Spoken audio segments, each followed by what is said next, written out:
The sun scorched the earth like a branding iron, turning the grasslands into a sea of golden death. Red dust devils danced across the horizon where the jagged mountains met the endless sky.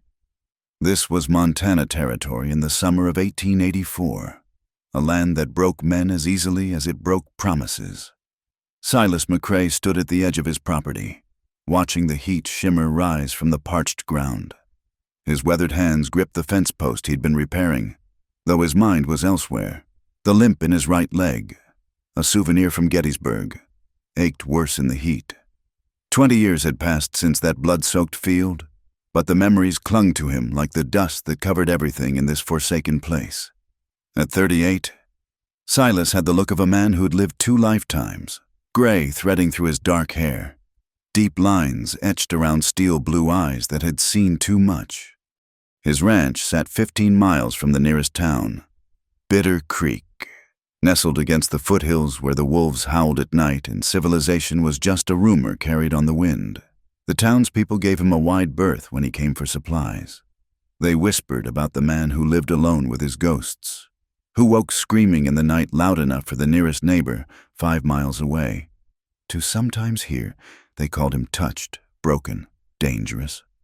Silas preferred it that way. Loneliness was easier to bear than pity. 500 miles east, in a Boston drawing room that smelled of rosewater and disappointment, Clara Whitmore sat before her father's desk like a criminal awaiting sentencing.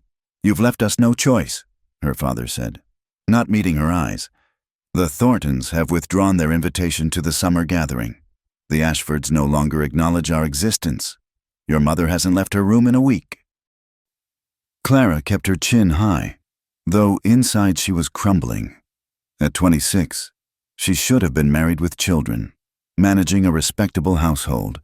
Instead, she was damaged goods. A cautionary tale whispered about behind fans at social gatherings. "Theodore has married the Pemberton girl," her mother added from the doorway, her voice sharp as winter ice. "A proper girl who knew how to conduct herself appropriately." The accusation hung in the air. Clara had loved Theodore Ashford with the fierce passion of first love. She'd trusted him when he spoke of marriage, believed him when he led her to that secluded garden during the Harrison Ball. But when rumors began to circulate, when her reputation hung by a thread, Theodore had chosen preservation over honor. He'd denied everything, painted her as a desperate woman who'd thrown herself at him. "There's an advertisement," her father said, sliding a newspaper across the mahogany desk. "From the Matrimonial Times. Men in the territory seeking wives. It's a solution." Clara read the listings with growing dismay. Farmers, miners, ranchers, all seeking women willing to travel west for marriage. Her eyes caught on one brief entry. "Rancher, 38, seeks competent woman for marriage. Must be willing to work hard. Living is simple but honest. No questions about past. S. McCrae, Bitter Creek, Montana Territory." No questions about past. The words seemed to glow on the page. "I'll go," she said quietly. Her mother gasped. "Clara, you can't possibly." "What else would you have me do?" Clara's voice cracked. "Remain here as an embarrassment? Grow old in your house, hidden away like a shameful secret?" The letter she wrote to S. McCrae was brief and practical. She could cook, clean, and wasn't afraid of hard work. She was 26, healthy, and seeking a new start. She didn't mention Boston society or ruined reputations. His response came 3 weeks later, 5 lines accepting her offer and containing instructions for travel. No sweet words, no promises, just facts. The journey west was a descent into another world. The train gave way to stagecoaches, each one rougher than the last. Clara's fine traveling dress became dusty and wrinkled. Her soft hands blistered from gripping the coach walls as they bounced over rutted roads. In Nebraska, the coach broke an axle. Clara spent the night in a way station that was little more than a shack, sleeping on a straw mattress that smelled of sweat and tobacco.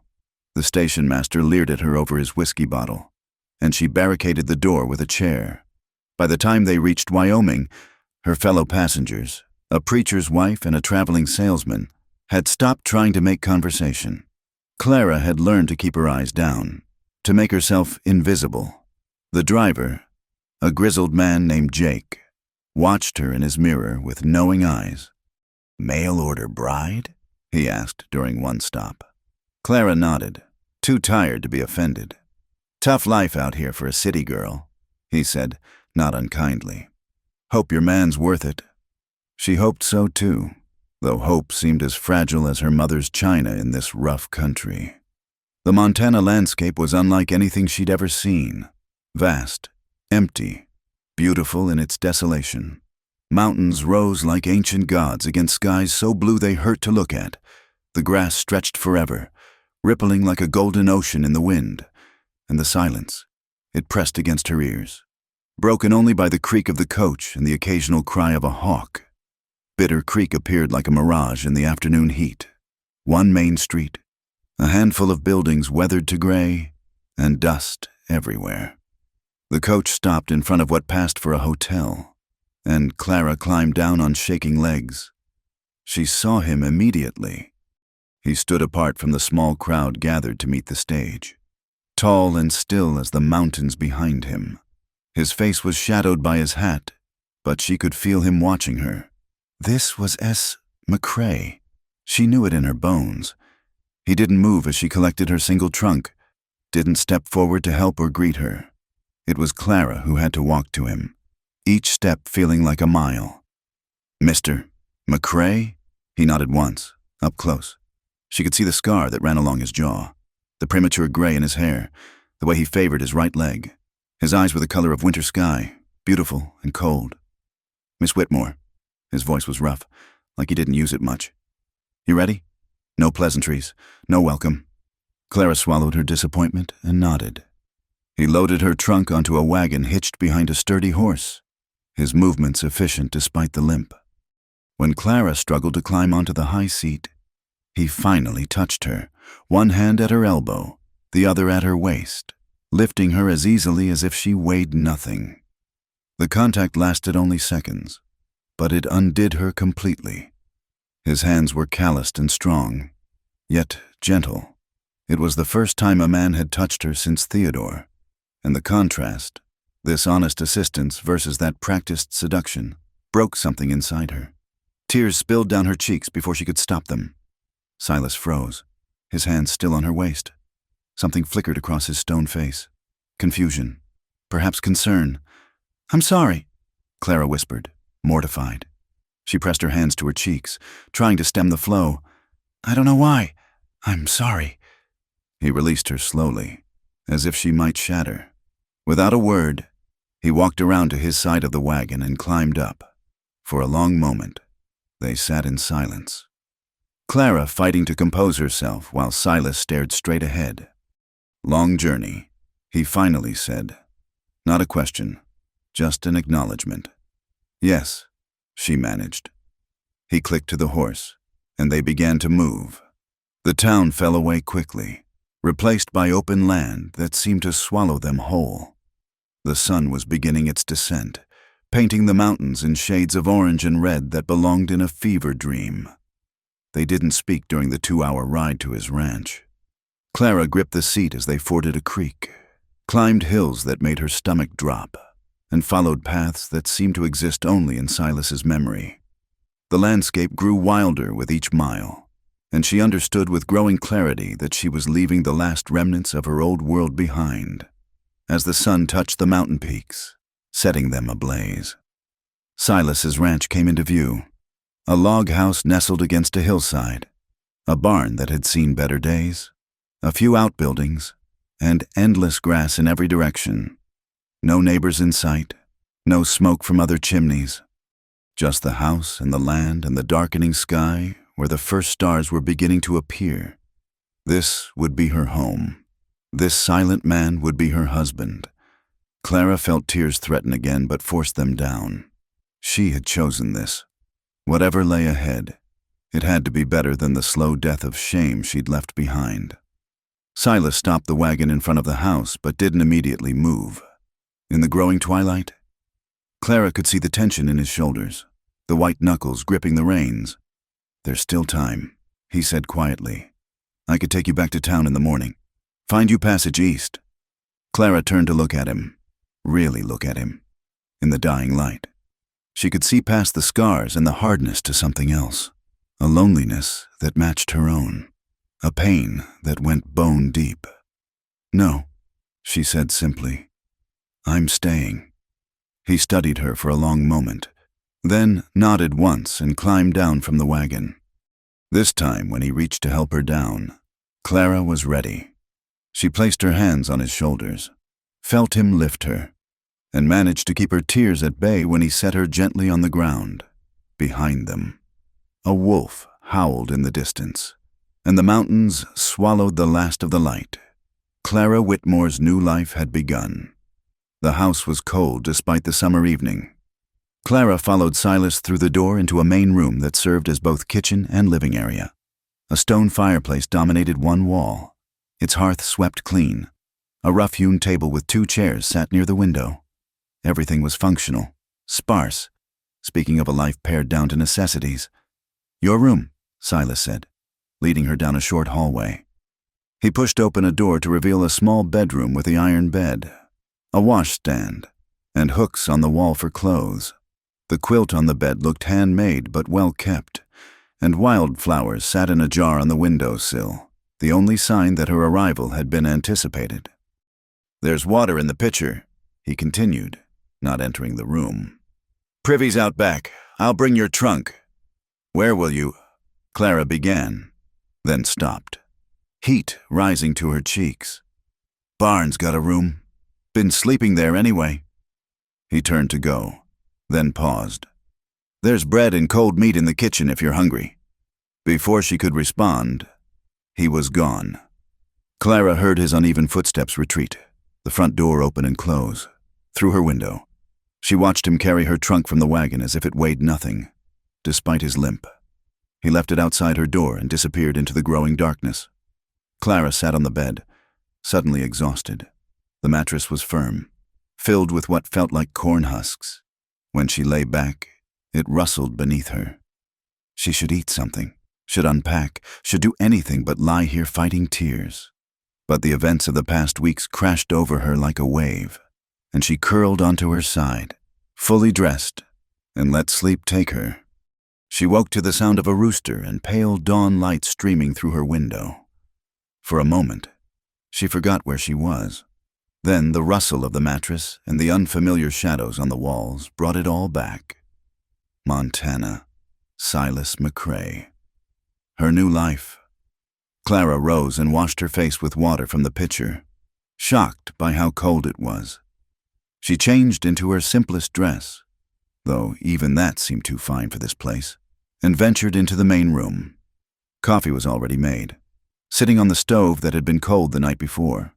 A plate covered with a cloth held biscuits that were roughly formed but still warm. Silas was nowhere to be seen, but evidence of his presence was everywhere. The fire in the stove, the fresh water in the bucket by the door, the way her trunk now sat inside her room though she hadn't heard him bring it in. Clara ate standing up, looking out the window at her new world. The ranch stretched before her in the morning light. Grass turned gold and green, mountains rising purple in the distance. A few cattle grazed in a nearby pasture. Chickens pecked around the yard. It was beautiful and terrifying in its isolation. The door opened and Silas entered, carrying an armload of wood. He stopped short when he saw her, as if surprised to find her still there. "Morning," he said, depositing the wood by the stove. "Good morning. Thank you for breakfast." He shrugged. "Need to show you around, where things are." The tour was brief and practical. The root cellar with its stores of potatoes and preserved goods. The smokehouse with strips of venison hanging from the rafters. The chicken coop where a dozen hens provided eggs. The well with its rope and bucket. The small garden plot, now mostly fallow but for some struggling vegetables. "You'll need to learn," he said, watching her eye the chicken coop warily. "How to gather eggs, milk the cow when I get one, tend the garden. It's not—" He paused, seeming to search for words. "It's not what you're used to." "I can learn," Clara said firmly, though the thought of reaching under a chicken terrified her. He showed her how to work the stove, how to bank the fire at night, where the wood was stacked. His instructions were clear but minimal, and he maintained a careful distance between them, never coming close enough to accidentally touch. That became the pattern of their days. Silas would rise before dawn, leave coffee and something simple for breakfast, and disappear into his work, mending fences, tending cattle, the endless tasks of keeping a ranch running. Clara fumbled her way through unfamiliar chores, burning her first attempts at bread, accidentally letting the chickens into the house, struggling with the heavy buckets of water from the well. He never criticized her failures, just quietly fixed what needed fixing. When she burned the stew, he ate it without comment.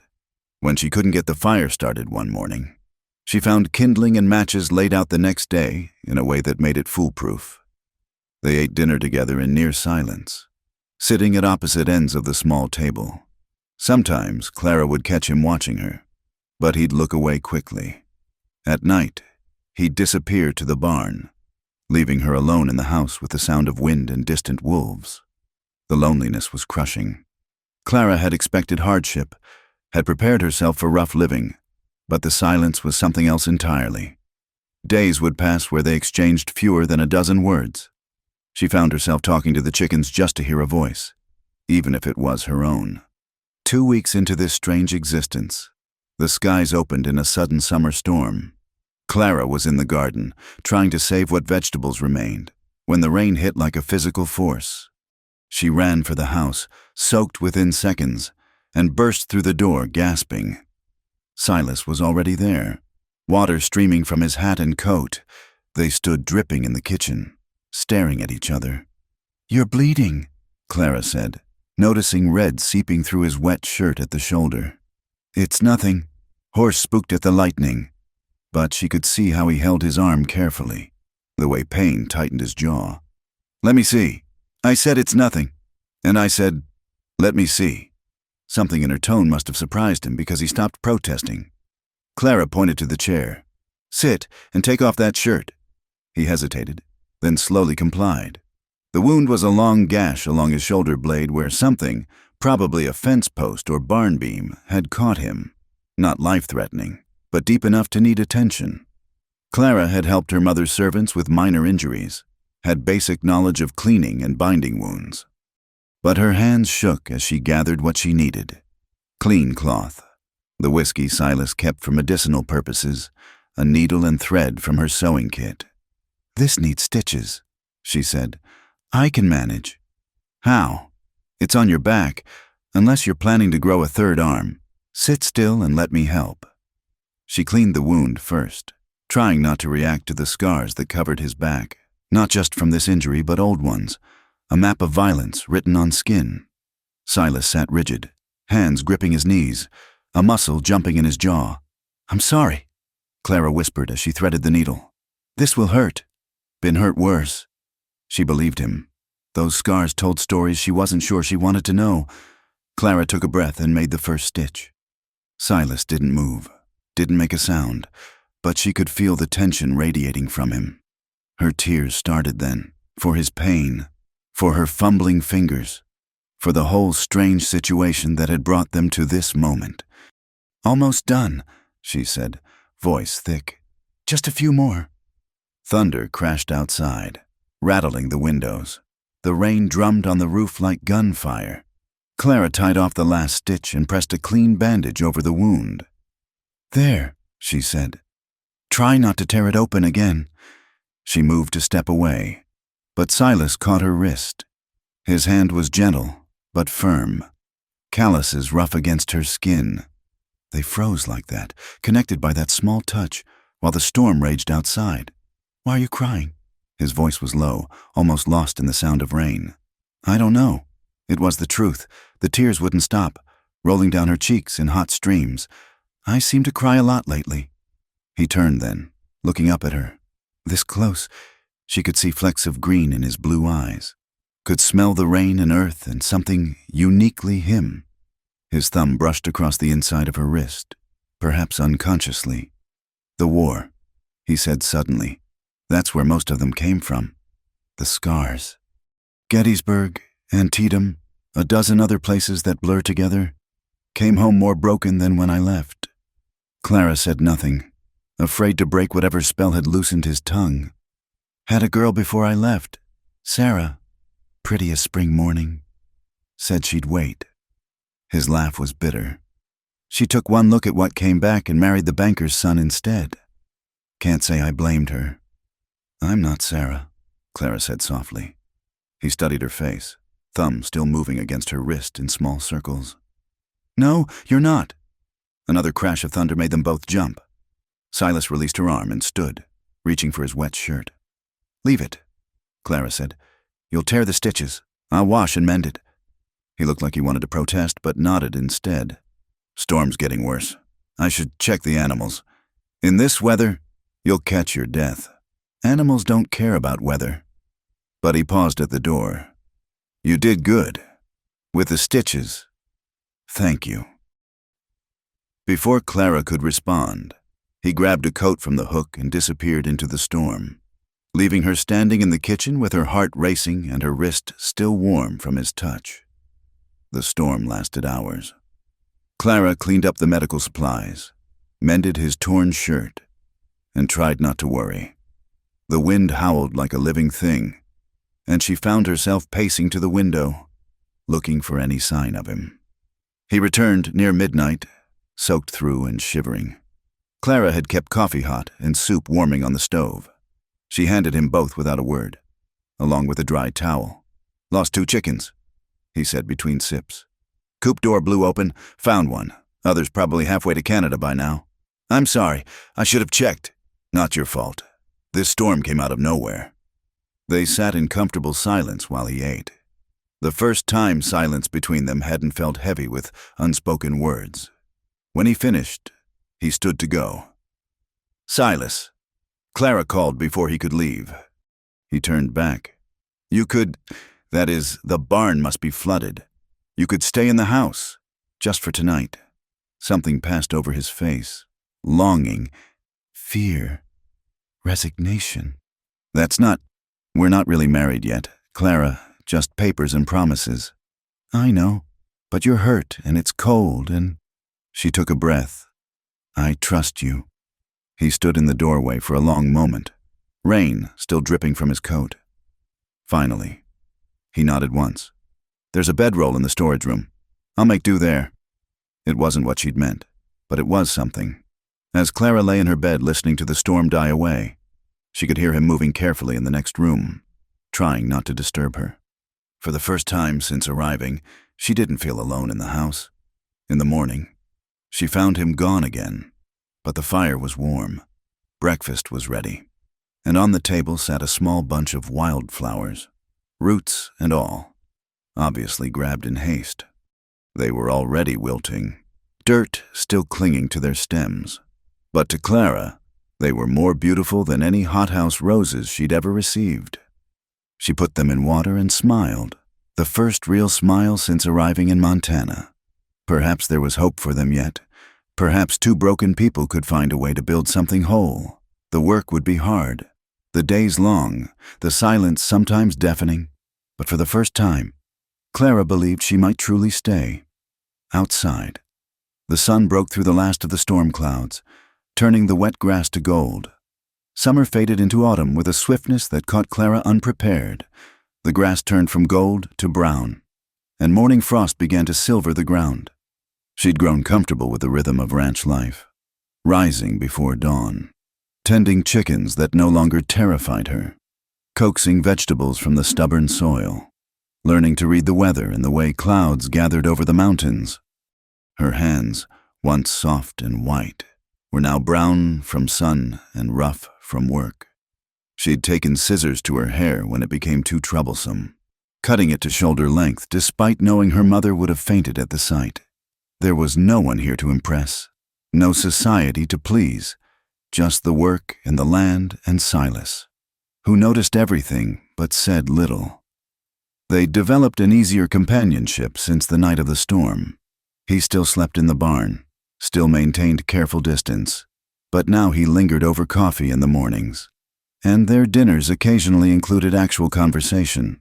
Clara learned he'd grown up in Ohio, son of a farmer, one of 5 children, The war had taken 2 brothers and left him with wounds that went deeper than scars. "Why Montana?" she asked one evening as they watched the sun set from the porch he'd built at her suggestion. "Needed space," he said simply. "Needed quiet. After the war, everything back home felt too small, too full of ghosts." Clara understood. Boston's drawing rooms had felt like coffins after her disgrace. "Do you ever regret it? Coming here?" He was quiet so long she thought he wouldn't answer. "Used to. Every day. Now." He glanced at her, then away. "Less." October arrived with a vengeance. The first snow fell early, just a dusting that melted by noon. But it was a warning. Silas worked dawn to dusk preparing for winter, cutting wood, reinforcing the barn, bringing the cattle closer to home.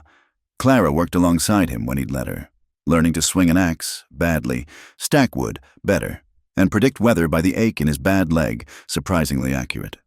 One afternoon, while organizing the storage room, Clara found a locked trunk shoved beneath old horse blankets. She wouldn't have thought anything of it, but a piece of fabric caught in the lid drew her attention. White lace, delicate and feminine, utterly out of place in this rough dwelling. That evening, she couldn't help asking, "The trunk in the storage room, is it?" Silas's face went stone still. "Leave it be. I wasn't trying to pry. I said leave it be." His voice was sharp enough to cut. Clara felt heat rise to her face. "Of course, I apologize." He left the table without finishing his meal. That night, she heard him in the storage room, heard the trunk being dragged somewhere else. The next day, the door to the attic, previously just seeming stuck, now had a padlock. The easy peace between them shattered. Silas withdrew into himself, speaking only when necessary, avoiding her eyes. Clara wanted to apologize again, to explain she hadn't meant to trespass on his private pain, but his walls were up higher than ever. The tension might have lasted indefinitely, but winter had other plans. The storm hit in early November, 3 days of howling wind and snow that turned the world white. On the second night, with the temperature dropping dangerously and the barn groaning under the wind's assault, the lean-to where Silas slept collapsed. Clara heard the crash from the house and ran out into the storm without thinking. She found him trapped under a beam, snow already beginning to cover him. "Get back inside," he shouted over the wind. She ignored him, throwing her weight against the beam. It didn't budge. Panic gave her strength, and she grabbed a shovel, using it as a lever. Together they managed to shift the wood enough for him to crawl free. "Can you walk?" Clara had to scream to be heard. He tried to stand and crumpled, his bad leg giving out. Without hesitation, Clara ducked under his arm, taking his weight. Step by agonizing step, they fought their way back to the house, wind trying to tear them apart, snow blinding them. They crashed through the door in a tangle of limbs and snow. Silas's weight drove them both to the floor, where they lay gasping. He was shivering violently, his lips tinged blue. "We need to get you warm," Clara said, already pulling at his soaked coat. "I'm fine. You're hypothermic." She'd seen it in Boston. People who'd been out in the cold too long. "Don't argue with me." She half dragged him to the fireplace, threw more wood on the flames, then attacked his wet clothes with determined efficiency. He tried to protest, but his hands were shaking too badly to stop her. Layer by frozen layer came off until he sat in just his union suit, teeth chattering. Clara grabbed every blanket she could find, wrapping them around him. It wasn't enough. He was still shivering, still too pale. She knew what she had to do. "Body heat," she said, more to herself than him. "It's the fastest way." Before she could lose her nerve, Clara stripped down to her chemise and drawers and slipped under the blankets with him. Silas went rigid. "Clara, hush. This is medicine. Nothing more." But her heart was racing as she pressed against his back, wrapping her arms around him, trying to will her warmth into his frozen body. They lay like that as the storm raged outside. Gradually, his shivering eased, his breathing deepened. The tension left his muscles. Clara should have moved then, should have retreated to safety. But she didn't. For the first time in months, she felt whole, not broken, not shamed, not alone, just a woman holding a man she'd grown to care for more than she'd admitted even to herself. "The trunk," Silas said suddenly, his voice rough. It was Elizabeth's. Clara went still, afraid to break whatever had prompted this confession. "Met her after the war. Thought she could fix me, make me forget." His hand found Clara's where it rested on his chest, fingers intertwining. "We were engaged, wedding planned. Then there was a fire in town. Hardware store went up. She was walking past when the windows blew out." "Oh, Silas. I tried to get to her, but the flames, all I could do was watch." His grip on her hand tightened. "That's why I came here. Couldn't stay where every street corner reminded me of her. Brought the trunk because I couldn't leave it behind, but can't bear to open it either." Clara pressed her face against his shoulder, her own tears falling silently. She understood now. The distance, the barriers, the fear of letting anyone close. "I'm not trying to replace her," she whispered. "I know." He turned in her arms, facing her in the firelight. "That's what scares me. You're not Elizabeth. You're Clara. And that's starting to matter more than it should." They were close enough that she could feel his breath on her face, see the gold flecks in his eyes the fire brought out. The storm had cocooned them in this moment, cut them off from the world and its rules. "I didn't plan this," Clara said. "Any of it. Coming here, meeting you. I was just running from my own ghosts. Maybe that's what we're both doing. Running." His hand came up to brush a strand of hair from her face, the touch feather-light. "Question is, when do we stop?" The moment hung between them, fragile as spun glass. Then Silas leaned forward, pressing his forehead to hers. They stayed like that, sharing breath, sharing warmth, while the blizzard tried to tear the world apart outside. "You saved my life tonight," he said finally. "You saved mine the day you didn't send me back to Boston." He pulled back enough to study her face. Something shifted in his expression, a wall finally crumbling. When he kissed her, it was gentle, almost hesitant, as if he was afraid she might shatter. Clara's response was answer enough. She'd already been broken and survived. There was nothing fragile left in her. They kissed like drowning souls finding air, like wanderers finding home. When they finally broke apart, both breathing hard, Silas traced her face with wondering fingers. "I don't know how to do this anymore," he admitted. "How to let someone in. Neither do I, but maybe we can learn together." He kissed her again, deeper this time, and Clara felt something inside her that had been frozen since Boston finally began to thaw.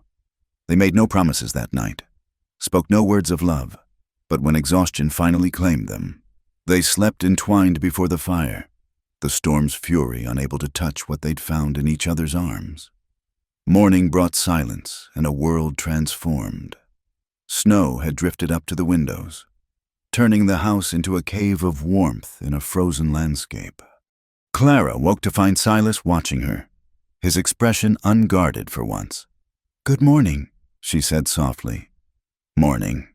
He touched her face, as if to assure himself she was real. "The storm's passed." "I know."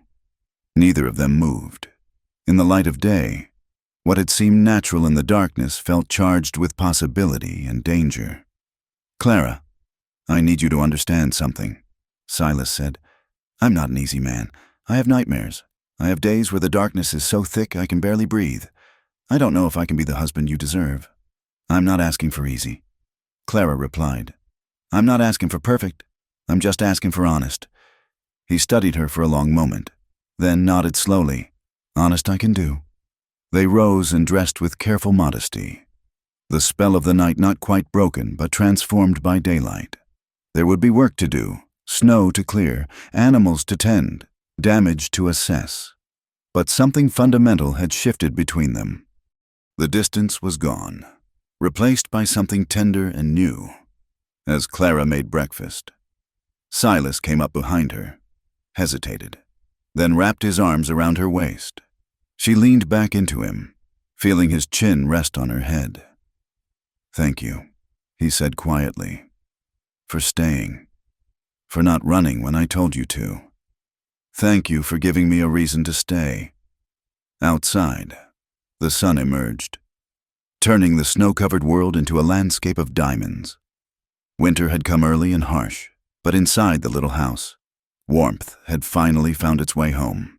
The days that followed the blizzard were filled with a new kind of tension, not the cold distance of before, but something electric and alive. Silas had moved into the house, taking the small room that had served as storage. They were careful with each other, tender but tentative, like people learning to walk after a long illness. Winter settled over the ranch with brutal determination. The work was harder now, breaking ice on water troughs, hauling feed through knee-deep snow, keeping the house warm enough that frost didn't form on the inside walls. But there was a sweetness to it, too. Shared glances over morning coffee, Silas's hand brushing Clara's as they worked side by side, the way he'd taken to kissing her forehead before heading out into the cold. They hadn't been intimate again since that night by the fire, though the want was there, simmering beneath every interaction. Clara felt it in the way Silas's eyes followed her movements, in how his hands lingered when he helped her with her coat. She knew he was waiting for some sign from her, too honorable to presume, too damaged to trust what was growing between them. The sign came on a night in December when the cold was so fierce it drove them both to the main room, huddled near the fireplace. They'd been reading, Clara from a worn book of poetry she'd brought from Boston, Silas pretending to study an almanac while stealing glances at her. "Read to me," he said suddenly. Clara looked up, surprised. "You want me to read poetry?" A faint color touched his cheeks. "Your voice, I like the sound of it." She read Keats and Wordsworth while the fire crackled and wind howled outside. Somewhere between Ode to a Nightingale and I Wandered Lonely as a Cloud. Silas moved from his chair to sit beside her on the floor. His arm came around her shoulders, drawing her against his side. "A thing of beauty is a joy forever," Clara read, her voice growing softer. "Its loveliness increases. It will never pass into nothingness." "Is that what you are?" Silas asked quietly. "My joy forever?" The book slipped from Clara's fingers. She turned to face him, seeing her own desire reflected in his eyes. "I want to be—" This time when they kissed, there was no storm driving them together, no near-death experience excusing their actions. This was choice, deliberate and conscious. Silas's hands were gentle as he cradled her face, but there was nothing hesitant in the way he claimed her mouth. "Clara," he breathed against her lips. "Are you certain?" "I've never been more certain of anything in my life." They made love there by the fire, on the quilt Clara had dragged from her bed.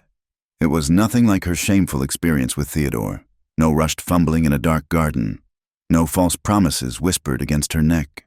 Silas touched her with reverence, as if she were something precious and breakable.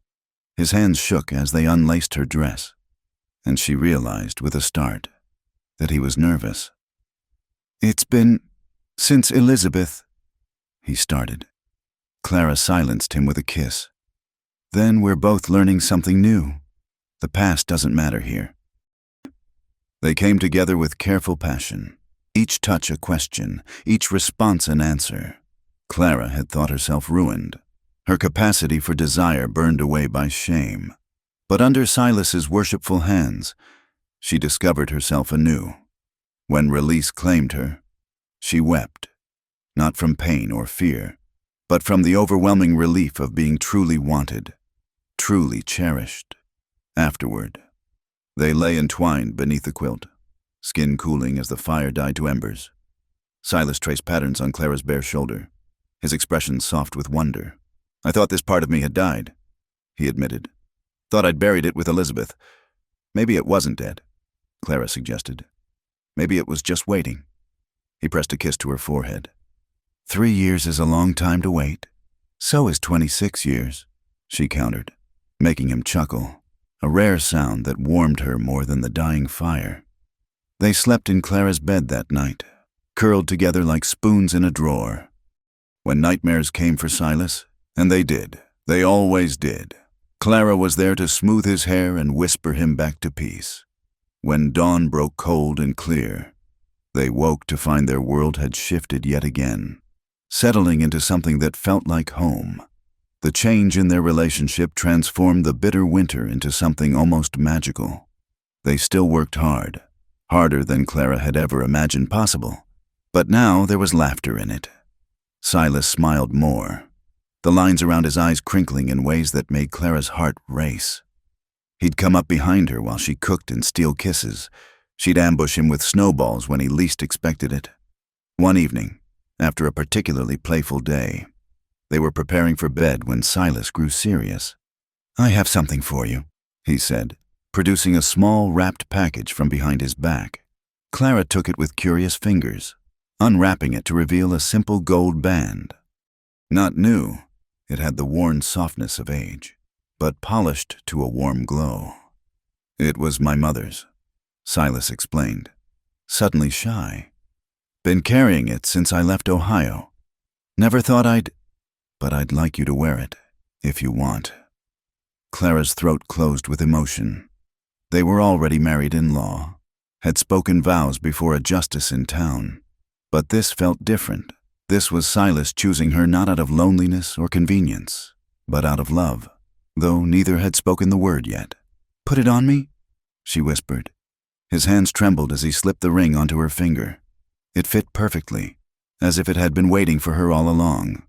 "With this ring," he said softly, "I promise to cherish you, protect you, and love you until my last breath." "And I promise," Clara replied, tears streaming down her face, "to stand by you, comfort you, and love you through whatever comes." They sealed their private vows with a kiss that led to more, celebrating their union with a passion that left them both breathless and sated. But happiness in the Montana Territory was often fleeting, and winter was far from done with them. A week later, Silas woke with a fever that left him delirious and shaking. The illness had been going around town. They'd heard about it on their last supply run, but they'd thought themselves safe in their isolation. Clara fought panic as Silas's temperature climbed. She bathed him with cool cloths, forced willow bark tea between his lips, and prayed to a god she'd half forgotten. On the second night, when his fever spiked dangerously high, she made a desperate decision. The ride to town through a blizzard nearly killed her. Twice the horse stumbled in drifts, and Clara had to dig them out with her bare hands. By the time she reached Dr. Morrison's house, she couldn't feel her feet or fingers. "Mrs. McCrae." The elderly doctor pulled her inside. "What in God's name? Silas is dying," she gasped through chattering teeth. "Please, you have to come." Doc Morrison didn't hesitate. He hitched up his sleigh while his wife wrapped Clara in warm blankets and forced hot coffee down her throat. The ride back was a nightmare blur of wind and snow, and the doctor shouting directions Clara could barely hear. They found Silas unconscious, his breathing shallow and labored.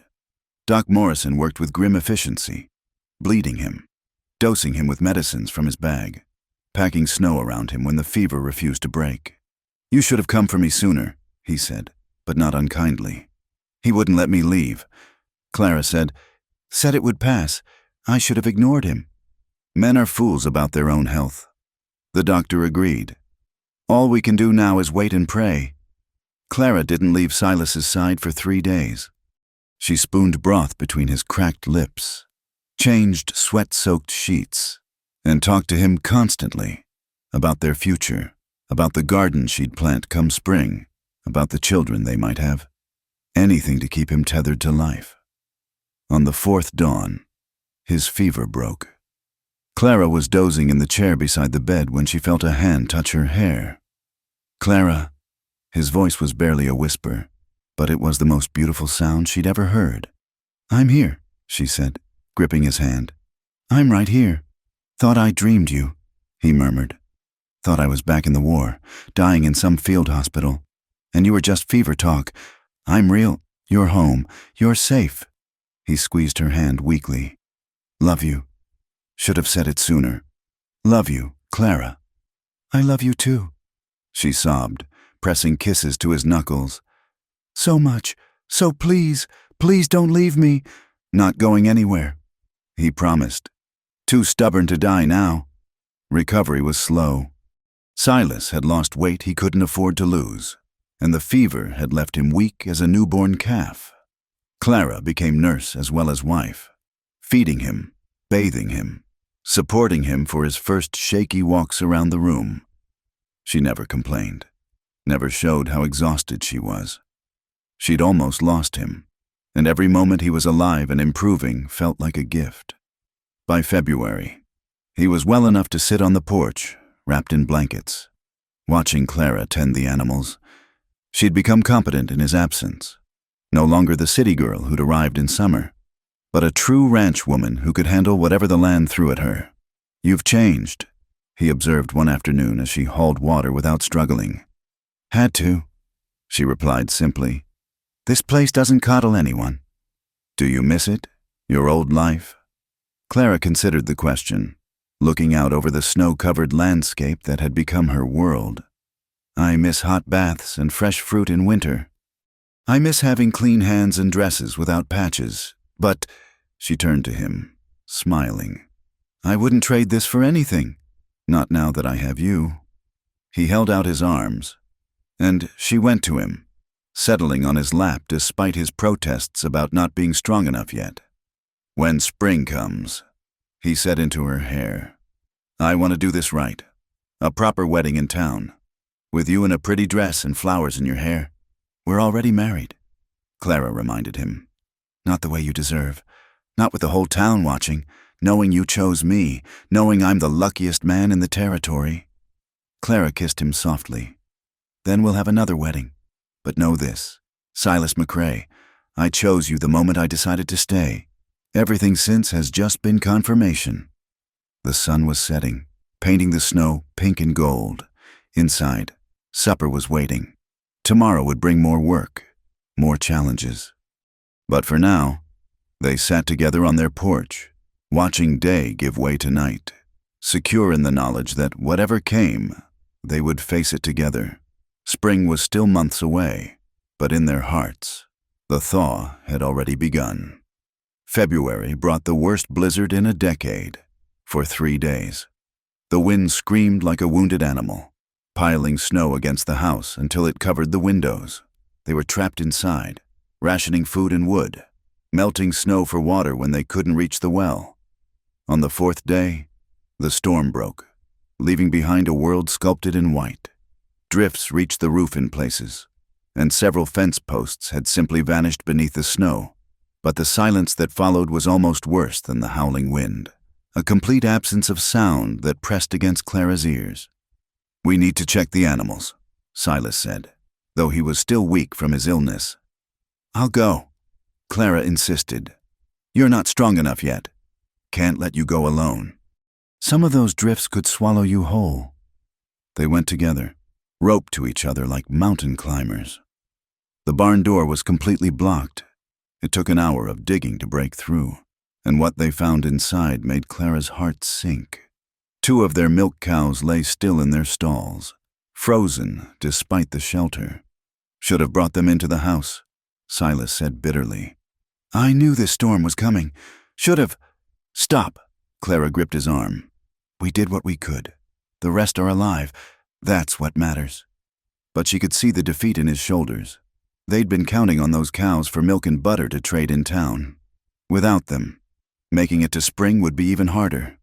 Their food stores dwindled as February dragged into March. Clara learned to make meals from almost nothing. Thin soups stretched with melted snow. Hardtacks softened in precious milk from their remaining cow. Eggs when the half-frozen chickens managed to lay. She went to bed hungry more nights than not, but never said a word when Silas pushed part of his portion onto her plate. You need it more.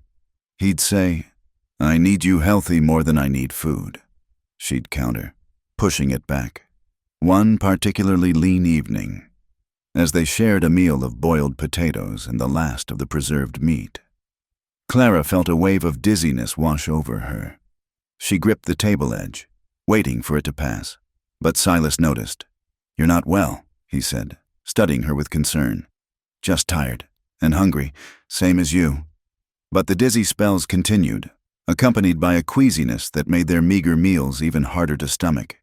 When she fainted while feeding the chickens, Silas carried her inside and put her to bed, his face tight with worry. "I'm taking you to town," he declared. "To see Doc Morrison. We can't spare the time or the supplies for—" "I don't care. I won't lose you. Clara, not after everything." The trip to town was slow and painful. The roads were still treacherous with ice, and Clara had to stop twice to be sick in the snow. By the time they reached the doctor's office, she was pale as paper and shaking. Doc Morrison examined her with gentle efficiency, while Silas paced the waiting room like a caged wolf. When the doctor emerged, his expression was carefully neutral. "Is she—" Silas couldn't finish the question. "She's with child," Doc Morrison said simply. "About 2 months along, I'd guess." The world seemed to stop. Silas sank into a chair, all color draining from his face. "With child," he repeated. "It's not uncommon for women to feel poorly in the early months." The doctor continued. "But given your current circumstances, the lack of food, the hard work, I'm concerned she needs proper nutrition and rest." Food's been scarce," Silas admitted, shame coloring his voice. "The winter—" "I understand. These have been hard months for everyone." Doc Morrison moved to his medicine cabinet. "I'll give you some powders for the sickness, and—" He hesitated, then pulled out a small pouch. "My wife put up extra preserves last fall. Take them. We can't—" "You can, and you will. That's my grandchild she's carrying. In a way, all the babies born in this town are partly mine." In the wagon going home, Clara and Silas sat in stunned silence. Finally, she reached for his hand. "Are you angry?" she asked quietly. "Angry?" He turned to her in surprise. "Clara, no, I'm terrified. We barely have enough food for 2. How can we—" "We'll manage," she said, with more confidence than she felt. "People have been having babies in harder circumstances than ours since the beginning of time." "I can't lose you," he said, his voice raw. "Not you or, God, a baby, our baby." Despite everything, the hunger, the cold, the uncertainty, Clara felt a bloom of joy in her chest. "You won't lose us. We're McCrae's. We're too stubborn to give up." The knowledge of the pregnancy changed everything. Silas became almost militant about making sure Clara ate, even if it meant he went without. He took on her heavier chores despite his own lingering weakness. At night, he'd place his hand on her still flat stomach with wonder. "Hello in there," he'd whisper. "This is your papa.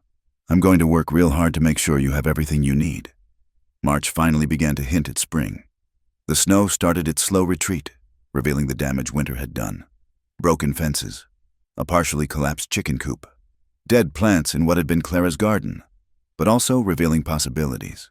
New grass pushing through, streams running with snowmelt, the promise of renewal. One morning, Clara woke to find Silas gone. This wasn't unusual, but something felt different. His rifle was missing, and he'd taken one of their last biscuits, the one she'd been saving for him. He didn't return for lunch. By afternoon, Clara was pacing the porch, one hand pressed to her back where a new ache had started. The baby, barely more than a flutter now, seemed to sense her distress. It was nearly sunset when she saw him trudging up the path. He was carrying something, dragging it. Really, as he got closer, she realized it was a deer. "Silas McCrae, you fool!" she cried, running to him. "You're not strong enough to be hunting." "Had to," he gasped, letting her help him the last few yards. "Saw the tracks this morning. Knew it might be our only chance for meat." They spent the evening processing the deer together. Hard, bloody work that left them both exhausted. But as Clara watched their smokehouse fill with meat that would last weeks, maybe months if they were careful, she felt the tight knot of fear in her chest finally ease. "You could have told me," she said as they cleaned up. "I would have gone with you. Couldn't risk it, not with the baby." He pulled her close, pressing his face into her hair. "I need to provide for you, both of you. It's what a man does." "What a man does," Clara said firmly, "is let his wife help him. We're partners, remember?" That night, with their bellies full for the first time in weeks, they made love slowly, carefully. Silas mapped the subtle changes in Clara's body with reverent hands, the slight fullness of her breasts, the barely there curve of her belly. "I love you," he said against her skin. "All three of us. Whatever comes. Whatever comes." Clara agreed, arching into his touch. Later, as they lay entwined, Silas spoke into the darkness. "If it's a boy, I'd like to name him after my brother, James. He died at Chancellorsville." "James is a fine name," Clara agreed. "And if it's a girl, you choose." "Rose," Clara said without hesitation. "For the wild roses that will bloom here come summer, for beauty in unexpected places." "Rose McCrae." Silas tested the name. "I like it." Outside, the wind picked up, but it lacked winter's cruel edge. This was the wind of change, of seasons turning, of life preparing to burst forth after the long sleep. April arrived with rain instead of snow, turning the world to mud, but also to green. Clara's morning sickness eased, replaced by a fierce hunger that their improved food situation could finally accommodate. Her belly began to round, just enough that she had to let out the seams of her dresses. One afternoon, as she was hanging laundry on the line Silas had strung for her, she felt it, a flutter like butterfly wings inside her. She froze, hand pressed to her stomach, waiting. There it was again. "Silas," she called. "Come quick." He came running from the barn, fear etched on his face. "What's wrong? Is it the baby?" "Give me your hand." She pressed it to her belly. "Wait." They stood like that for a long moment, and then, there, the smallest movement against his palm. Silas's eyes went wide. "Is that—" "Our baby," Clara confirmed, tears streaming down her face. "Saying hello." Silas dropped to his knees, pressing both hands to her stomach, then his lips. "Hello, little one," he whispered. "I'm your papa. And I promise you, I promise, spring is coming. For all of us." Clara ran her fingers through his hair, looking out at their land. The pastures were greening. The garden plot was ready for planting, and life was stirring everywhere. They'd survived the worst winter in memory. They'd survived illness and hunger and isolation. And now, with new life growing between them and spring finally breaking winter's grip, Clara knew they could survive anything. The McCrae family, all three of them, would bloom in this harsh land. She was sure of it. May brought wildflowers and whispers. The flowers carpeted the meadows in purple and gold, while the whispers followed Clara whenever she and Silas made their monthly trip to town. Her pregnancy was showing now, the curve of her belly unmistakable beneath her let-out dresses. "That's the mail order, bride," she heard Mrs. Henderson murmur to Mrs. Garrett outside the general store. "Living in sin all winter with that hermit. Heard she was damaged goods from back east." "Mrs." Garrett replied. "No wonder she had to come out here. No decent man would have her." Clara kept her chin high and continued into the store. But the words stung. Beside her, Silas had gone rigid. "Pay them no mind," Clara said quietly, touching his arm. "They have no right. They have every right to their opinions. We can't control what people say, only how we respond." But she saw how his jaw clenched when Mr. Peterson, the store owner, served them with barely concealed disdain, how other customers gave them a wide berth, as if their supposed sin might be contagious. The situation came to a head 2 weeks later when Reverend Matthews rode out to their ranch. Clara saw him coming from the kitchen window, a thin man in black on a tired horse, Bible tucked under his arm like a weapon. "We have a visitor," she told Silas, who was repairing harnesses at the table. His face darkened when he saw who it was. "I'll handle this." "We'll handle it together," Clara corrected, wiping her hands on her apron. They met the Reverend on the porch. He didn't dismount, looking down at them with righteous disapproval. "Mr. McCrae, Mrs." He paused significantly. "Ma'am?" "Reverend," Silas said coolly. "What brings you out here?" "The spiritual welfare of my flock." Reverend Matthews replied, "It's come to my attention that you two are living in sin, and now there's a child involved. I'm here to offer you the chance to make things right with God. We were married by Judge Carter last summer." Clara said, "Legal and binding. A civil ceremony." The Reverend dismissed, "Hardly sanctified in the eyes of the Lord, especially given the circumstances." "Mrs. McCrae, I understand you fled Boston under questionable conditions." Clara felt Silas tense beside her, saw his hands curl into fists. She placed a calming hand on his arm. "I came west for a fresh start," she said evenly. "As many do. I've found honest work and a good husband. I fail to see how that concerns you." "It concerns the moral fabric of our community," Reverend Matthews said. "Bad influences spread like disease. I'm offering to perform a proper Christian ceremony to legitimize your union and welcome you into our congregation." "And if we decline?" Silas asked, his voice dangerously quiet. "Then I'll have to advise good Christian folk to avoid your corrupting influence, for their own spiritual safety. You understand?" The silence stretched taut as a bowstring.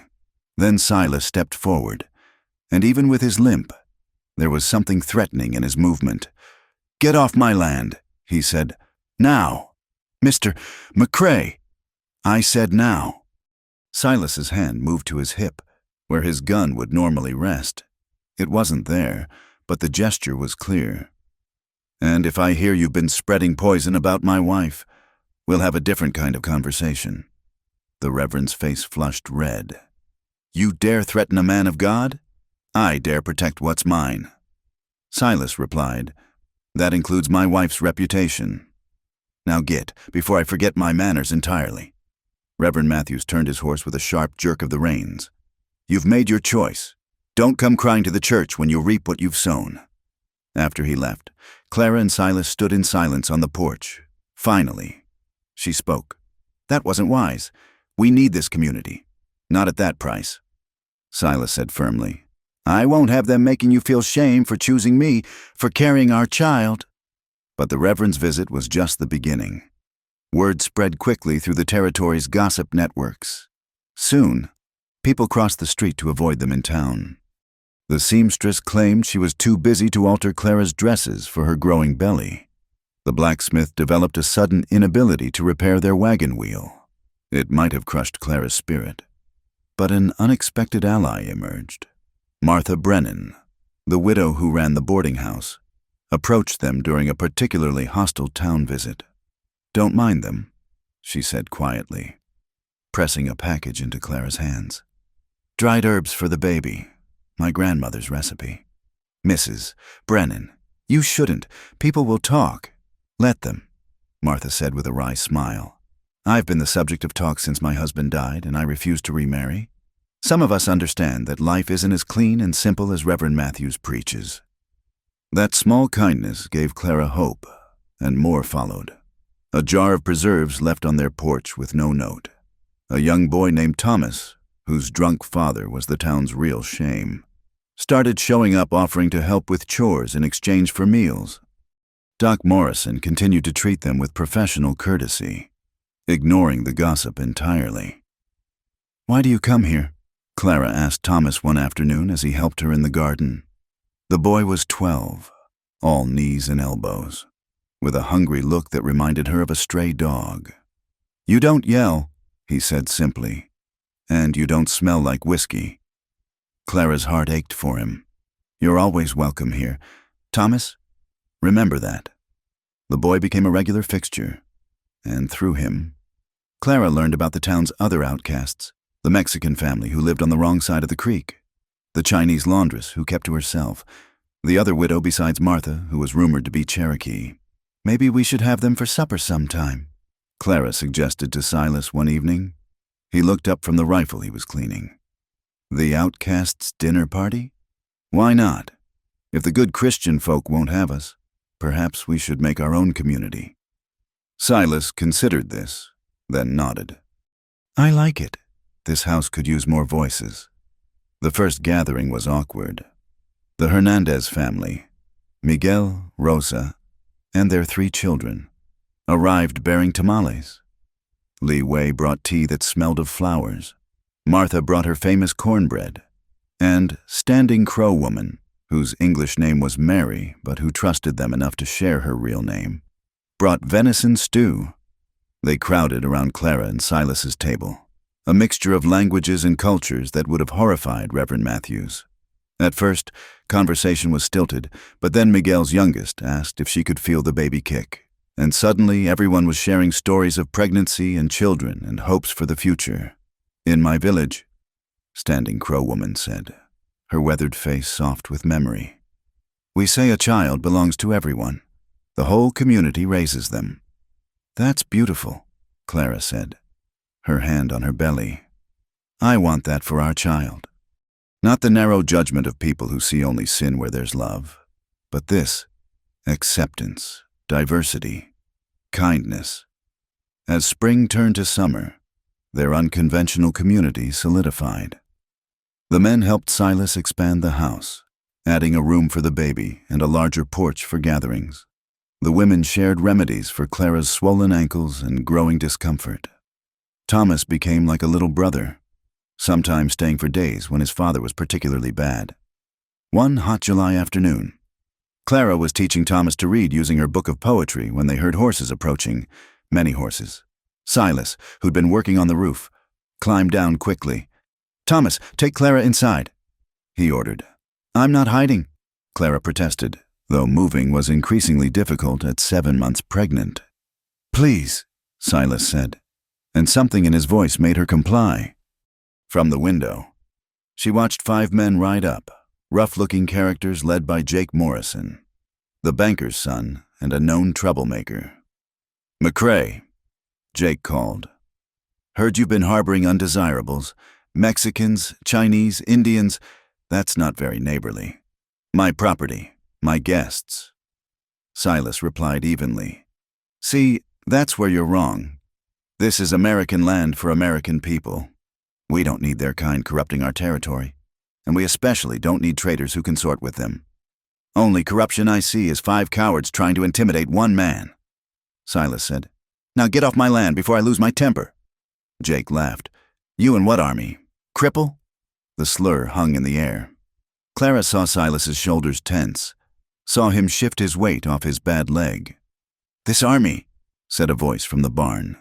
Miguel stepped out, rifle in hand. Li Wei emerged from the chicken coop. Martha appeared on the porch of the house, her late husband's shotgun cradled in her arms. Even Thomas stood in the doorway with the old pistol Silas had been teaching him to clean. Seems you're outnumbered, Silas observed mildly. Still want to discuss what kind of people belong here? Jake's face flushed red. He looked around at the assembled defenders, the very people he'd come to drive away, and seemed to realize he'd miscalculated. This isn't over. McCrae, he snarled. You've chosen your side. Don't forget it. They rode off in a cloud of dust and threats. As soon as they were gone, Clara rushed outside, throwing her arms around Silas. Are you all right? When he called you? I'm fine, Silas said, though she could feel the tension still thrumming through him. Just sorry you had to hear that. We stood together, Miguel said, clasping Silas's shoulder. That's what matters. They want to divide us, but we're stronger united. That night, they all ate together again, the encounter having solidified their bond. As Clara looked around the table at these people, rejected by society but rich in courage and compassion, she felt a fierce love for this chosen family they'd built. I want you all at the birth, she announced suddenly. I want our child born into this community, surrounded by love.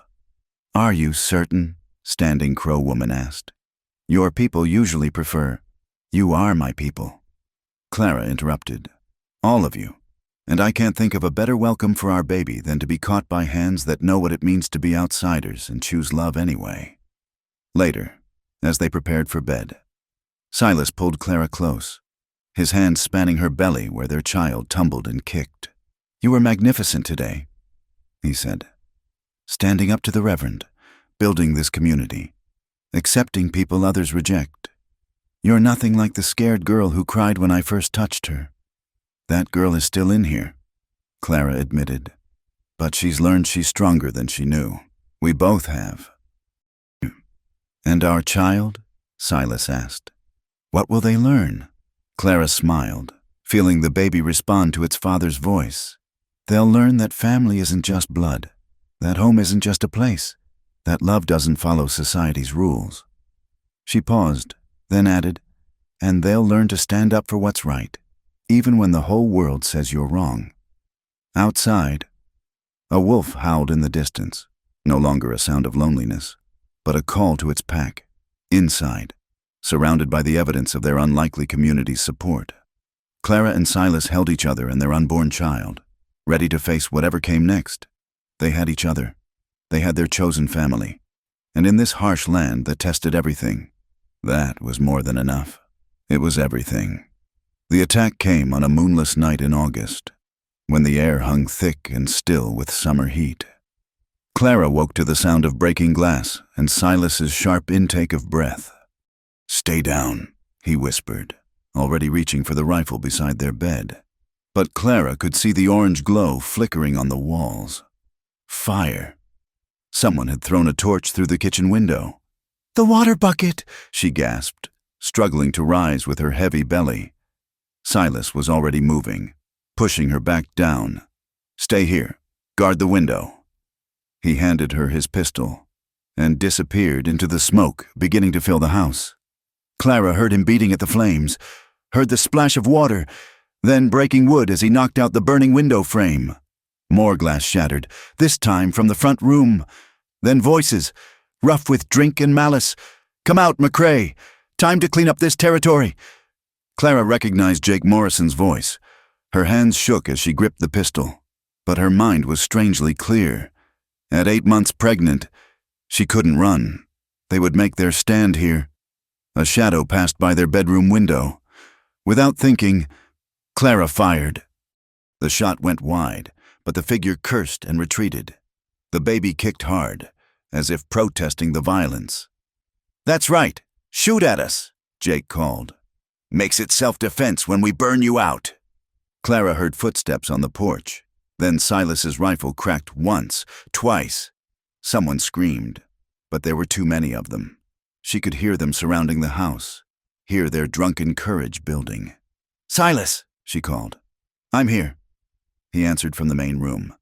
How many rounds do you have? 5. Make them count. The front door splintered under heavy boots. Clara saw Silas brace himself against the door frame of their bedroom, using it to steady his aim. His rifle spoke again, and she heard a body fall. But then they rushed him all at once. 3 men, maybe 4. Silas swung the rifle like a club, his bad leg buckling. They went down in a tangle of limbs and curses. Clara tried to get a clear shot, but they were too close, too tangled. She saw a knife flash, heard Silas grunt in pain. Without thinking, she hauled herself from bed and brought the pistol butt down hard on the nearest attacker's head. The man crumpled, but another grabbed her arm, twisting until she dropped the weapon. His breath stank of whiskey as he pressed her against the wall. Well, look here, the whore herself. Clara brought her knee up hard between his legs. As he doubled over, she grabbed the water pitcher from the washstand and shattered it over his head. Clara, run! Silas had fought free, blood streaming from a gash on his cheek. He tackled the man reaching for her, and they crashed into the dresser. But there was nowhere to run. More men were coming through the ruined front door. Clara grabbed the poker from beside the fireplace, ready to fight to the end. Then, like avenging angels, their friends arrived. Miguel came through the kitchen window, machete in hand. Lee Wei appeared at the front door with a cleaver that gleamed in the firelight. Martha's shotgun boomed from outside, and someone screamed, "Nobody move!" That was Standing Crow Woman's voice, cold as winter wind. I've got 8 arrows knocked, and I don't miss. The attackers froze, suddenly realizing they were outnumbered and outmaneuvered. Jake Morrison lay groaning on the floor, clutching his shoulder where Silas had shot him. 2 others were unconscious. The remainder looked around wildly for escape. "Drop your weapons," Miguel ordered.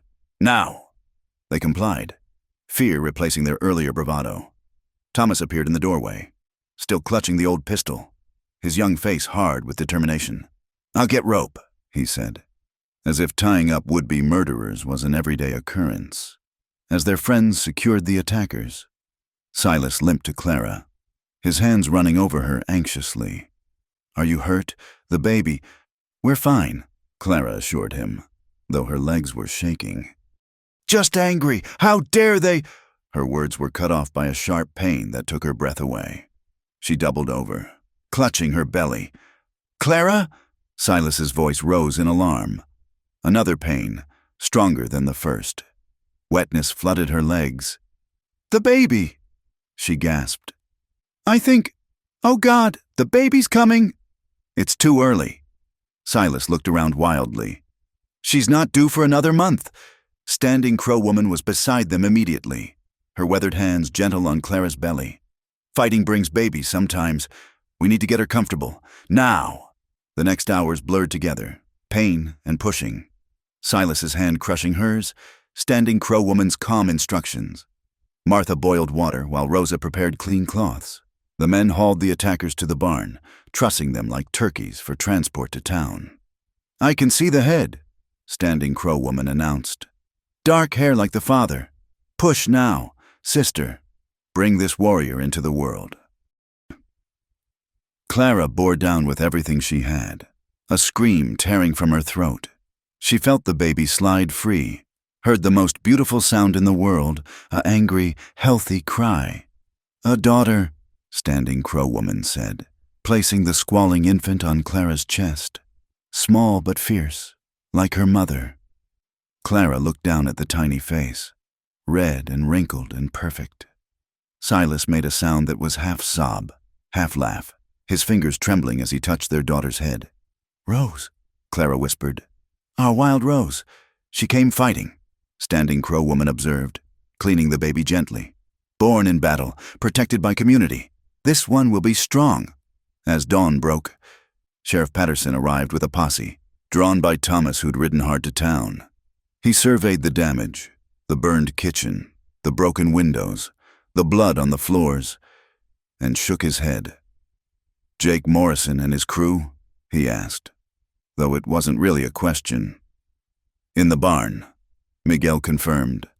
"It tied up neat for you." "They tried to burn us out," Silas said, not moving from Clara's side where she lay with Rose at her breast. "Would have killed us all." The sheriff sighed heavily. "I'll need statements from everyone, but given the evidence..." He looked at the torch still smoldering in the kitchen, the weapons scattered on the floor. "Seems clear enough what happened here." "What will happen to them?" Martha asked. "Attempted murder, arson, assault on a pregnant woman." The sheriff's face was grim. "They'll be lucky if they see sunlight again before they're old men. Judge Hamilton doesn't take kindly to this sort of thing."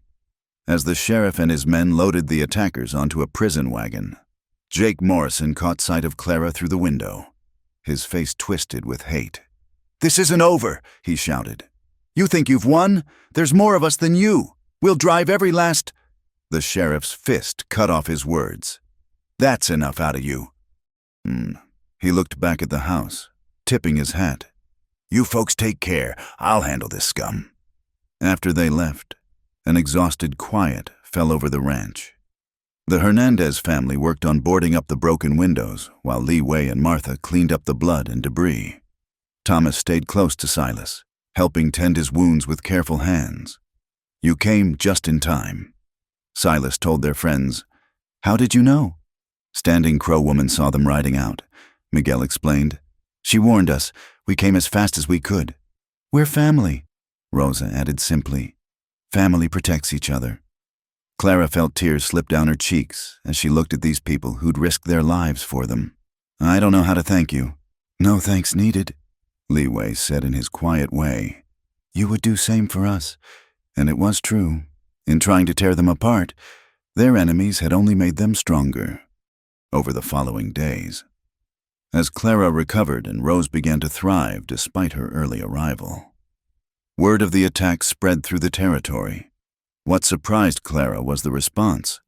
People who'd shunned them began appearing at their door, not all, but enough. They brought food, offers of help, rebuilding, and shame-faced apologies.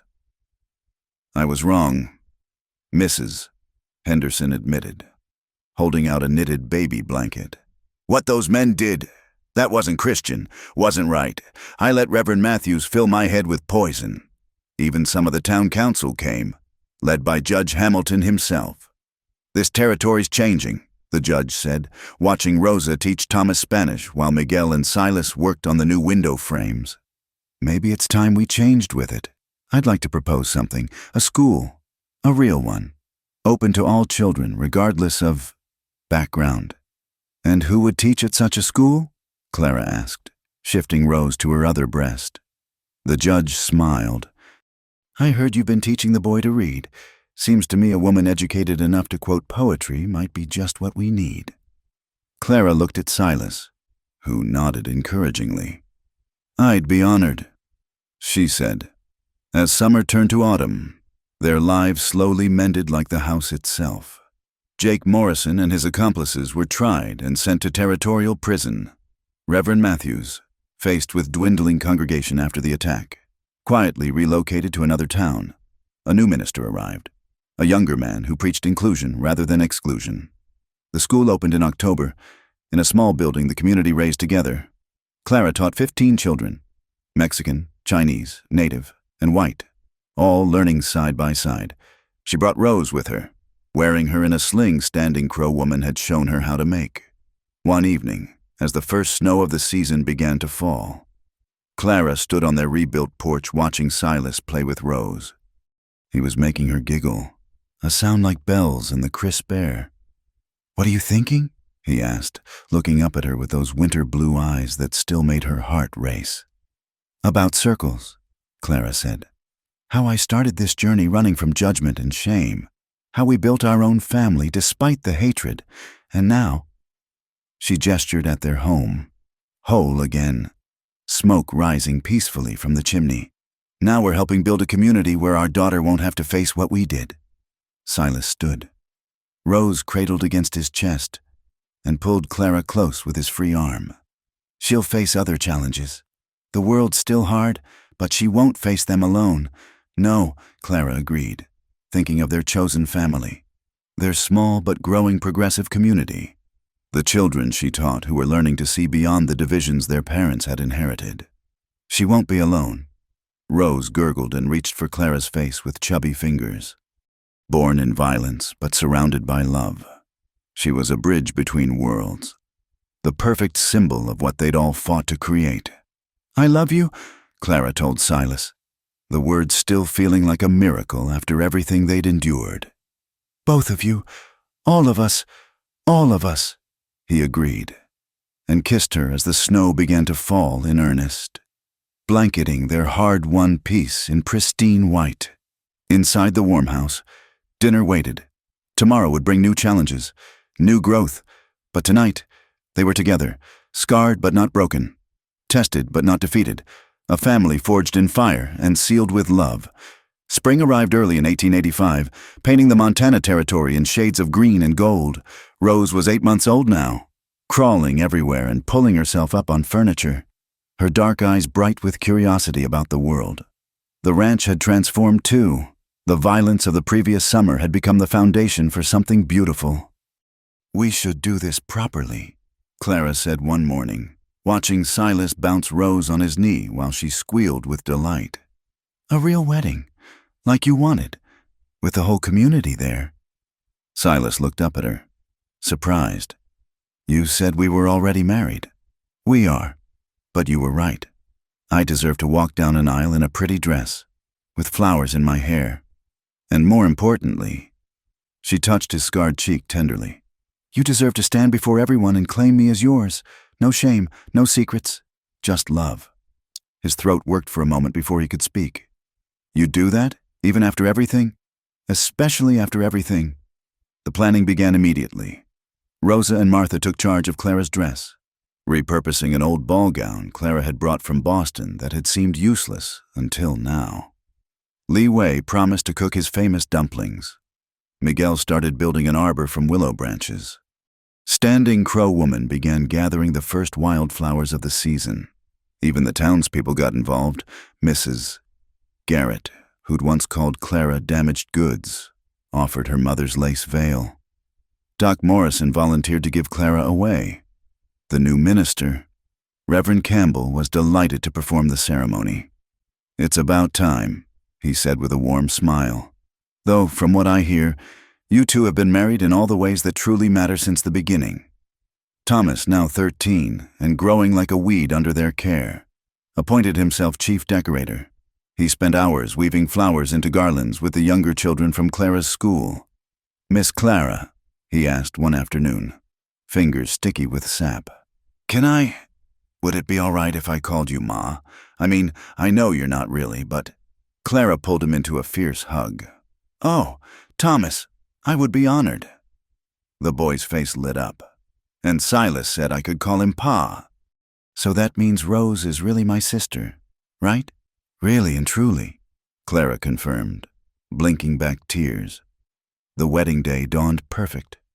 Clear skies, warm sun, gentle breeze. The ceremony would be held at the ranch, in the meadow where wildflowers grew thickest.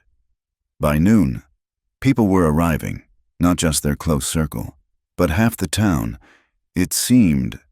Even some who'd been hostile before came bearing gifts and genuine smiles.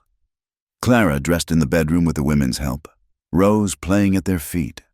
The Boston ball gown had been transformed into something perfect for a frontier wedding, simplified but elegant, with Clara's work-roughened hands and sun-touched skin making her look like a queen of this wild land rather than a pale city flower.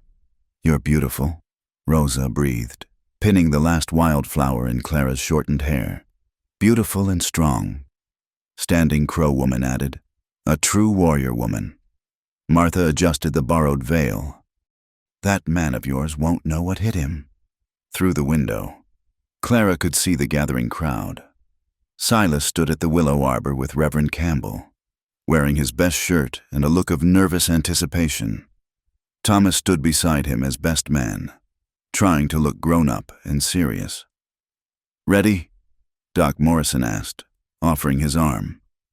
Clara took a deep breath, scooped up Rose, who wore a tiny dress made from Clara's old petticoat, and nodded. "Ready." The walk across the meadow seemed both endless and too short. Clara saw the faces of their community, the Hernandez children scattering flower petals, Li Wei smiling broadly, Judge Hamilton nodding approvingly. But mostly she saw Silas, his winter blue eyes bright with unshed tears as he watched her approach. When she reached him, he whispered, "You came back." "I never left," she whispered back. Reverend Campbell cleared his throat. "Dearly beloved, we gather today to witness something that has already been forged in trial and sealed in devotion, the union of Silas and Clara McCrae." The ceremony was simple but perfect. When it came time for vows, Silas spoke first, his voice strong despite his emotion. "Clara, you arrived on my doorstep a broken man's last hope. I told you to run. Thank God you didn't listen. You saw through my darkness to something worth saving. You gave me purpose, partnership, and this precious girl." He touched Rose's head gently. "I vow to spend every day proving worthy of the faith you showed in me." Clara had to swallow twice before she could speak. "Silas, I came here running from shame, expecting nothing but survival.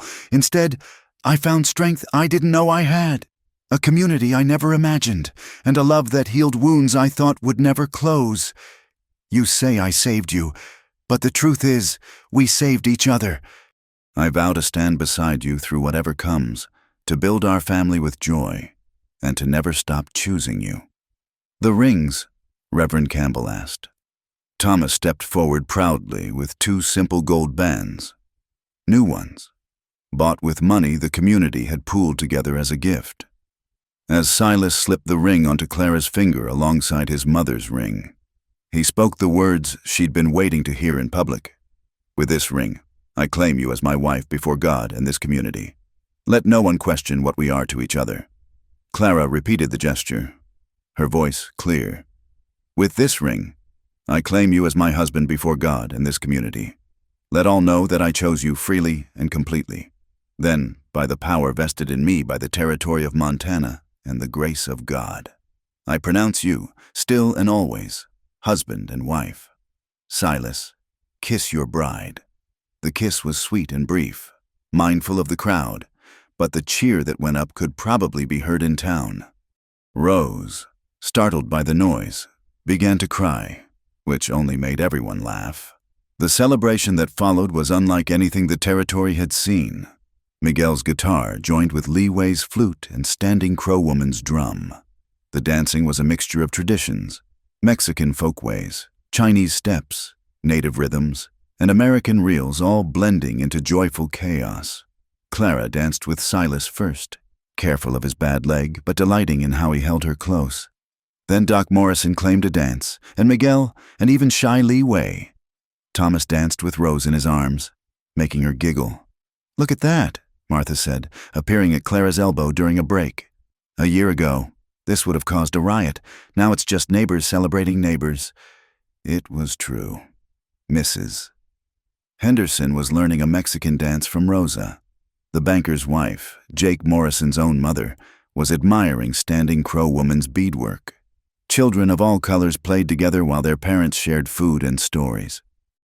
"We didn't change them," Clara said wonderingly. "They changed themselves. You showed them another way," Martha corrected. "You and Silas and this whole beautiful, messy family. You proved that different doesn't mean dangerous." As the sun began to set, painting the sky in shades of pink and gold, Silas found Clara sitting on the porch, Rose asleep in her arms. "Happy?" he asked, settling beside her. "More than I ever dreamed possible." Clara admitted, "When I stepped off that stagecoach, I thought I was at the end of my story. Turns out it was just the beginning." "Our beginning," Silas corrected, wrapping an arm around her. "Though I have to say, it's been quite a story so far. Mail-order bride, harsh winter, new community, violence, redemption, a baby, and now this. Don't forget the part where you told me to run and I refused," Clara added with a smile. "Best part of the whole story," Silas said, kissing her temple. Thomas appeared, clearly exhausted but glowing with happiness. "Ma? Pa? Some folks are leaving, but others want to keep dancing. What should we do?" Clara and Silas exchanged glances. "Let them dance," they said in unison. As night fell, lanterns were lit. The celebration continued, quieter now but no less joyful. Children fell asleep in piles like puppies. Adults shared stronger drinks and stronger truths. Stories were told, bonds were strengthened, and a community that had been forged in adversity celebrated its triumph. "You know what I keep thinking?" Silas said as they finally prepared for bed, the last guests heading home under a star-filled sky. "What's that?" "That first night, when you cried because I touched you, I thought I'd broken something. Turns out you weren't breaking. You were beginning to heal. We both were." Clara set Rose in her cradle, a gift from the community, carved with symbols from all their traditions. She turned to her husband, no longer afraid of his touch or her own desires. "We're still healing," she said, "but now we're doing it together." "Together," Silas agreed, pulling her close.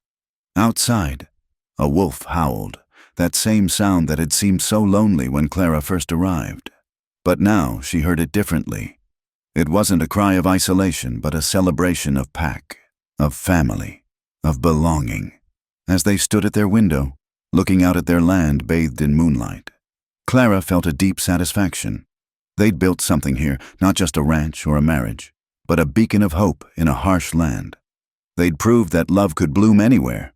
That family was what you made it. That community could overcome prejudice. "What are you thinking?" Silas asked, his chin resting on her head. "That I'm glad I stayed. That I'm glad you let me. That sometimes the best things come from the worst circumstances." "And what do you think comes next?"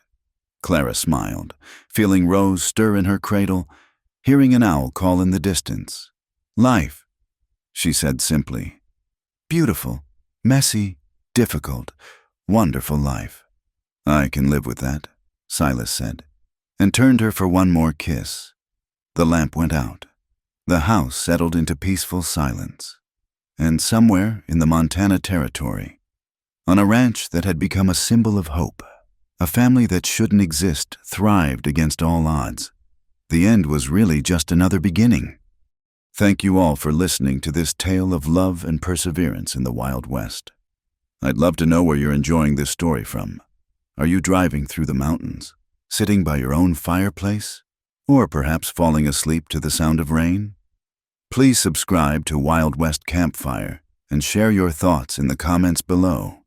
Your stories inspire ours, and this campfire burns brighter when we all gather round to share. Until next time, partners.